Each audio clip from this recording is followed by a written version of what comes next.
ખેડૂતોની સાથે જે શોષણ થઈ રહ્યું છે એપીએમસી માર્કેટિંગ યાર્ડમાં અને ક્યાંક તેમની સાથે કડદા થઈ રહ્યા છે તેને લઈ અને આમ આદમી પાર્ટી છે તે સરકાર સામે લડી રહી છે।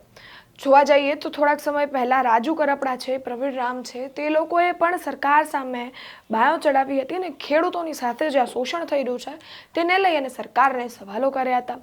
હવે તે જેલવાસ ભોગવી રહ્યા છે તે જ વસ્તુઓને લઈને ત્યારે જે આમ આદમી પાર્ટીના બધા નેતાઓ છે તે પણ એક પછી એક સરકાર સામે ક્યાંક સવાલ ઉઠાવે છે આ પ્રશ્નોને લઈ અને ક્યાંક તો તેમને પ્રશ્નો પૂછે છે।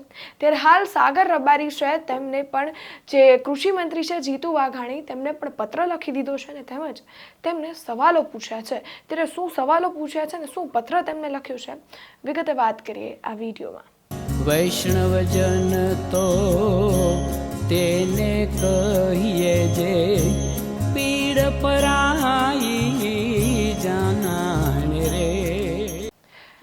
નમસ્કાર દર્શક મિત્રો, હું જ્યોતિકા પંડ્યા આપ સૌનું નવજીવન ન્યૂઝમાં સ્વાગત કરું છું। જે રીતે ખેડૂતોનું શોષણ થઈ રહ્યું છે અને ક્યાંક એમ કહી શકાય કે એપીએમસી માર્કેટ છે તે કડદા માર્કેટ બની ગઈ છે। ખેડૂતોના એક પાકને તે કડદા વગર નથી લેતા, તેમના ઓછા જ ભાવ તેમને દેવામાં આવે છે તેવું આમ આદમી પાર્ટી દ્વારા કહેવામાં આવી રહ્યું છે। હવે જે સરકાર છે તેમને પણ આમ આદમી પાર્ટી છે તે કડદા સરકાર કહી રહી છે અને તેમજ જે રીતે આ કડદા થઈ રહ્યા હતા ત્યારે થોડાક સમય પહેલા રાજુ કરપડા લઈ લો, પ્રવીણ રામ લઈ લો, તેમને પણ બોટાદ માર્કેટિંગ યાર્ડમાં જે કડદા ચાલતા હતા તેને લઈને સવાલો ઉઠાવ્યા હતા અને ક્યાંક ને ક્યાંક હવે એ જ પ્રશ્નોને લઈને તે જેલવાસ ભોગવી રહ્યા છે। ત્યારે સમગ્ર મામલે જે રીતે ખેડૂતોની સાથે કડદા થઈ રહ્યા છે ત્યારે આમ આદમી પાર્ટી છે તે સરકારની સામે લડી રહી છે અને ક્યાંક ને ક્યાંક હવે સાગર રબારી છે તે પણ લડી લેવાના મૂડમાં જોવા મળી રહ્યા છે। તેમને પણ આ જે કૃષિ મંત્રી જીતુ વાઘાણી છે તેમને પત્ર લખ્યું છે અને તેમની સામે તેમને સવાલ પૂછ્યા છે। ત્યારે જીતુ વાઘાણીને તેમને અલ્ટિમેટમ પણ આપી દીધું છે। તેમણે એવું કહ્યું છે કે 3 દિવસમાં જો આ ખેડૂતો છે તેમને જવાબ નહીં આપવામાં આવે કે જે આ કડદા ચાલી રહ્યા છે તેની ઉપર કોઈ એક્શન લેવામાં નહીં આવે તો હવે અમે મોટી સંખ્યામાં આંદોલન ઊભું કરશું, પછી જે થાય તે જોયું જશે। હવે તેમને આ તો કાંઈ અલ્ટિમેટમ તો આપી દીધું છે પણ તેમને 3 પ્રશ્નો પણ પૂછ્યા છે।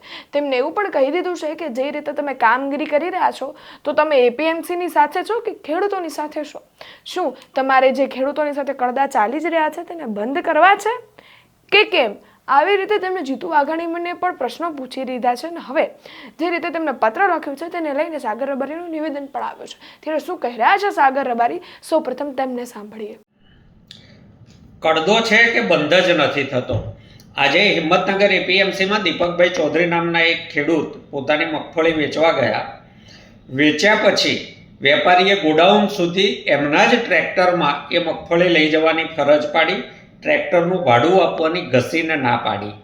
વેપારીએ કહ્યું કે અમારા ત્યાં ભાડું આપવાનો કોઈ રિવાજ જ નથી।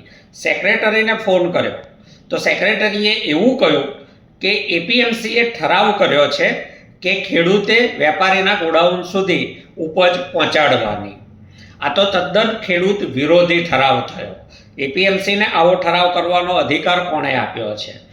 આજે ગુજરાતના કૃષિ મંત્રી જીતુભાઈ વાઘાણીને એક પત્ર લખીને હું કેટલાક સવાલ પૂછું છું અને એ સવાલના જવાબ જો સરકાર નથી આપતી 3 દિવસમાં તો હિંમતનગર એપીએમસી સામે ખેડૂતોને સાથે લઈને જબરજસ્ત અહિંસક આંદોલન હિંમતનગરના ખેડૂતોનો થતો કડદો બંધ કરાવવા માટે કરવાની અમને ફરજ પડશે। શ્રી જીતુભાઈ વાઘાણીને મારા સવાલ છે કે ખેડૂત વિરોધી ઠરાવ કરનારા એપીએમસી સામે સરકાર કોઈ પગલાં ભરવા માગે છે કે કેમ? એપીએમસીને આવા ઠરાવો કરવાના કોઈ અધિકાર એપીએમસી એક્ટમાં આપવામાં આવ્યા છે તો એ તમે જાહેર કરો। કડદાબાજ વેપારીઓ, જુદી જુદી એપીએમસીમાંથી ફરિયાદો આવે છે। ગુજરાતમાં ઘણા વેપારીઓ ખેડૂતોના કડદા કરે છે, કેટલાક સારા અપવાદરૂપ વેપારીઓને બાદ કરતા। તો આજે કડદાબાજ વેપારીઓ છે એમની સામે સરકાર કોઈ પગલાં ભરવા માગે છે કે એમને કડદાની બેફામ છૂટ આપવા માગે છે? એની સ્પષ્ટતા કરે સરકાર। સરકાર એપીએમસીની ફરજો જવાબદારીઓ બાબતે કોઈ સ્પષ્ટ માર્ગદર્શિકા ખેડૂતોના હિતમાં જારી કરવા માગે છે કે કેમ? ચૂંટાયેલું એપીએમસીનું બોડી શું કરી શકે અને શું ન કરી શકે એની સ્પષ્ટતા થવી જોઈએ। એપીએમસીના ચેરમેનો એ કોઈ બાદશાહ મહારાજા નથી કે ઈચ્છે એવા ઠરાવો બોર્ડમાં પસાર કરે। સરકાર કોના પક્ષે છે? છેલ્લો સવાલ એ છે કે સરકાર કોના પક્ષે છે? કડદાબાજ વેપારીઓના પક્ષે છે કે ખેડૂતોના પક્ષે છે? બોટાદ કડદાકાંડમાં પોલીસનો ઉપયોગ કરીને ખેડૂતો ઉપર અત્યાચાર ગુજારીને જે રીતે કડદાબાજ વેપારીઓને બચાવવાની કોશિશ સરકારે કરી છે, આજ સુધી બોટાદમાં એક પણ કડદાબાજ વેપારી સામે સરકારે કોઈ પગલાં ભર્યા નથી. ત્યારે ગુજરાતના ખેડૂતોમાં આ સાફ છાપ પડી છે કે સરકાર કડદાબાજ વેપારીઓના પક્ષે છે, ખેડૂતોના પક્ષે નથી. અને ગુજરાતના 54 લાખ ખેડૂતોના હિતમાં જીતેન્દ્રભાઈ વાઘાણી, તમે આ જાહેરાત કરો કે એપીએમસી એ શોષણના કેન્દ્રો છે કે ખેડૂતોના હિતો માટે કામ કરતી સંસ્થાઓ છે. અત્યારે જે પ્રકારનું વાતાવરણ અને જે પ્રકારના સમાચારો આવે છે એમાં એપીએમસી ખેડૂતોના શોષણના કેન્દ્ર બની ગયા હોય એવા સમાચારો વધારે છે, જ્યાં સેવા થતી હોય એવા સમાચારો ઓછા છે. આગામી દિવસોમાં ગુજરાતભરમાંથી કડદા પ્રથા સંપૂર્ણપણે નાબૂદ કરવા માટે આંદોલન થશે અને ગુજરાતમાંથી કડદાને વિદાય આપીશું.